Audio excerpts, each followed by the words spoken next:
আসসালামু আলাইকুম। ইন্নাল হামদুলিল্লাহি ওয়াহদাহু ওয়াসসালাতু ওয়াসসালামু আলা মান লা নাবিয়্যা ওয়া বা'দা।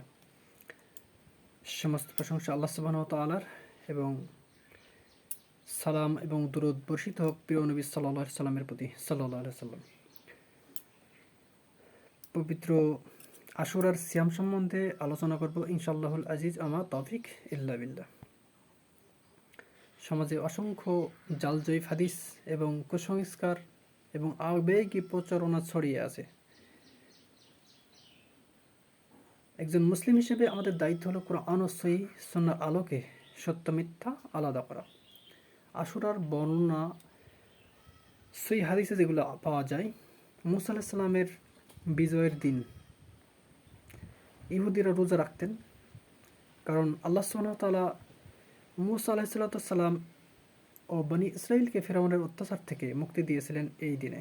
তাই রাসূলুল্লাহ সাল্লাল্লাহু আলাইহি ওয়াসাল্লাম এই কথা শুনে বললেন, মুসা আলাইহিস সালাম এর ব্যাপারে আমরা তাদের থেকে বেশি হকদার। এরপরে তিনি 10 মুহররম আশুরার রোজা রাখলেন এবং সাহাবীদের রাখার নির্দেশ দিলেন। সহিহ বুখারী 2004 নম্বর হাদিস।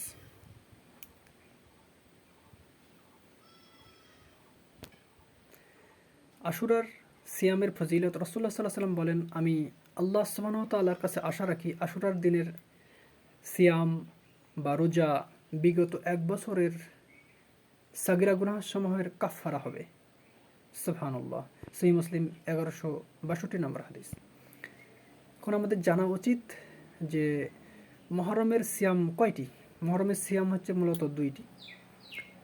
10 তারিখ হচ্ছে মূল সিয়াম, আর ইয়াহুদীদের বিরোধিতা করার জন্য রাসূল সাল্লাল্লাহু আলাইহি ওয়াসাল্লাম বলেছিলেন, আমি যদি আগামী বছর জীবিত থাকি তাহলে অবশ্যই 9 তারিখও সিয়াম রাখব। তাই 9 এবং 10 সুন্নাত। এছাড়া যদি 9 তারিখ সম্ভব না হয় তাহলে 10, 11 সিয়াম রাখা যায়। আলহামদুলিল্লাহ। 10 মুহররম 61 হিজরিতে ইমাম হুসাইন রাদিয়াল্লাহু তাআলা আনহু কারবালায় শাহাদাত বরণ করেন। ইন্না লিল্লাহি ওয়া ইন্না ইলাইহি রাজিউন। এটি ইসলামের এক মর্মান্তিক ঘটনা। আমরা তাকে ভালোবাসি, তার জন্য দোয়া করি এবং তার শাহাদাতকে শ্রদ্ধার সঙ্গে স্মরণ করি। তবে মনে রাখতে হবে, রাসূলুল্লাহ সাল্লাল্লাহু আলাইহি ওয়াসাল্লামের যুগে আশুরার ফজিলত প্রতিষ্ঠিত হয়েছে। কারবালার ঘটনার সঙ্গে আশুরার ইবাদতের কোনো সম্পর্ক নেই। সমাজে প্রচলিত কিছু ভুল ধারণা। আশুরার দিন আসমান জমিন আরশ কুরসি সৃষ্টি হয়েছে। আদম আলাইহিস সালাম তওবা কবুল হয়েছে। নূহ আলাইহিস সালামের নৌকা যুদি পাহাড়ে থেমেছে। এরকম কোনো সহিহ হাদিস নেই। এগুলো হচ্ছে ভিত্তিহীন জাল হাদিস। এই দিনে গোসল করলে সারা বছর অসুখ হবে না, সুরমা দিয়ে রাখলে চোখে রোগ হবে না। এছাড়া আশুরার দিনে মাতম করা, বুক পিঠ চাপড়ানো, শরীর রক্তাক্ত করা, তাজিয়া মিছিল করা সবের কাজ মনে করে, বিশেষ করে শিয়া সম্প্রদায়। এগুলো সম্পূর্ণ জাল হাদিস, সম্পূর্ণ কোনো সহিহ হাদিসে এগুলো নেই।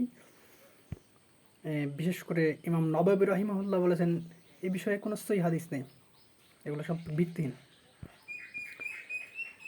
তবে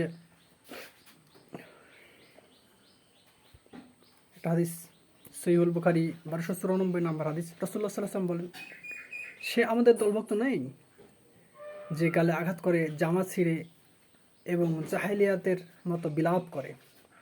তো সুতরাং এমন যারা করে আশুরার দিন, তারা রাসূল সাল্লাল্লাহু আলাইহি ওয়াসাল্লামের দলভুক্ত নয়। সাহাবায়ে কেরাম রাদিয়াল্লাহু তাআলা আনহু এভাবে কেউ শোক পালন করেননি। আশুরার দিন বিয়ে করা, নতুন কাপড় পরা, ভালো খাবারের রান্নাবান্না করা হারাম, এই দাবিরও কোনো সহিহ দলিল নেই। এছাড়াও অনেকে আশুরাকে ঈদের দিন বানিয়েছে এবং শোকের দিবস, স্বাভাবিক জীবনযাপন শোকের দিবস বানিয়েছে, যার ইসলামের শরীয়তে কোনো ভিত্তি নেই। এই দিন স্বাভাবিক জীবনযাপন করতে হবে। তবে এই দিনে বিশেষ করে কবর জিয়ারত, সালাতুল শুহরা, হালুয়া রুটি, বাধ্যতামূলক হুসাইন, দাওয়াত, বিশেষ সওয়াব, এগুলা কোনো ভিত্তি নেই। এসবের কোনো সহিহ ভিত্তি নেই। রাসূলুল্লাহ সাল্লাল্লাহু আলাইহি ওয়াসাল্লাম বলেন, যে ব্যক্তি আমার দিনের ভিতরে এমন কিছু চালু করবে যা এর অন্তর্ভুক্ত নয়, তা প্রত্যাখ্যাত।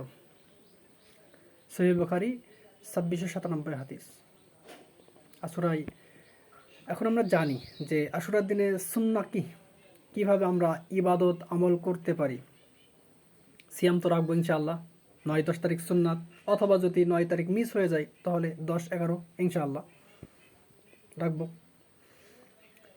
এই দিনে করতে হবে তওবা ইস্তেগফার, বেশি বেশি পড়তে হবে, নফল ইবাদত বৃদ্ধি করা, ইমাম হুসাইন রাদিয়াল্লাহু তাআলা আনহু এবং অন্যান্য যত মুসলিম শহীদ আছেন তাদের জন্য খাস নিয়াতে দোয়া করা,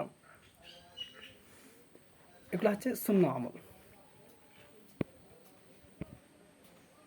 তো আল্লাহ আমাদের সহি আকীদা, সহি সুন্নাহর উপর অবিচল থাকার তৌফিক দান করুন, আমিন। সুবহানাক আল্লাহুম্মা ওয়া বিহামদিক আশহাদু আল্লা ইলাহা ইল্লা আনতা আস্তাগফিরুকা ওয়া আতুবু ইলাইক। আসসালামু আলাইকুম ওয়া রাহমাতুল্লাহি ওয়া বারাকাতুহু।